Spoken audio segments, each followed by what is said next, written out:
احنا في الخطوبة يا جماعة كنا بنمثل أجمل دور في حياتنا. في فترة الخطوبة يا جماعة كل واحد فينا بيعيش أجمل قصة حب في حياته، كلام كتير، مشاعر ملتهبة، خوف واهتمام زيادة. بس لما بيجي الجواز بنكتشف إن الصورة اللي كانت باينة غير الحقيقة اللي جوه البيت. تخيل نفسك راجع من الشغل تعبان طول اليوم، بس أول حاجة بتعملها وبتفكر فيها إنك تكلم خطيبتك. تفضلوا تحكوا بالساعات، أكلتي إيه؟ عملتي إيه؟ لابسه ايه بكره؟ حتى التفاصيل الصغيره يا جماعه، تفاصيل صغيره جدا بندقق فيها وبتبقى بالنسبه لنا مهمه جدا. ولو اتاخرت في الرد تبدا دقات قلبك بتزيد. هو في ايه يا جماعه؟ يا ترى زعلتها في حاجه؟ هي زعلانه مني او حصل حاجه؟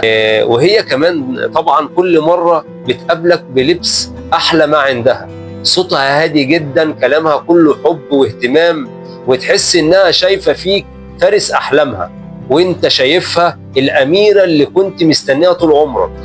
الاتنين يا جماعه بيحاولوا يثبتوا انهم اجمل نسخه من نفسهم. هو عايز يبان احن واكرم واقوى راجل في الدنيا، وهي كمان عايزه تبان ارق واجمل واسعد بنت في الدنيا. لكن بعد الجواز الصوره دي بتتغير تماما. المكالمات الطويله اللي كانت بالساعات بتتحول لدقيقه، بل لنص دقيقه.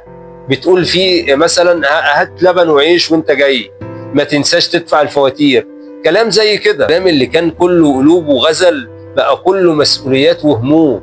هي ما بقتش تستقبلك بأحلى لبس وضحك، احيانا تستقبلك بوش تعبان وبيت محتاج شغل، وانت نفسك ما عدتش نفس الراجل اللي كان بيرسم لها الحلم كل يوم. بقيت غرقان في الشغل والهموم، في الالتزامات، في التفكير.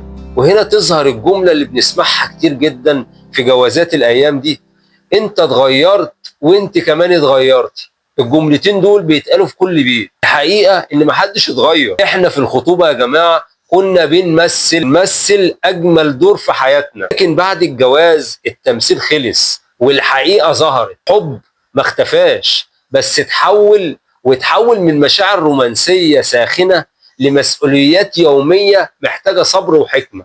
وهنا لازم نسأل نفسنا سؤال مهم جدا: ازاي نقدر نحافظ على شعور الحب اللي كان في الخطوبة، وازاي نعيشه بشكل أعمق بعد الجواز بدل ما يضيع وسط ضغوط الحياة. يا جماعة الحياة نفسها فيها ضغوط كبيرة جدا، ده محتاج خبرة في الحياة. ده اللي هنتكلم فيه في الحلقات اللي جاية. وطبعا لو عجبتك الحلقة اشترك في القناة، لأن رأيك يهمني جدا.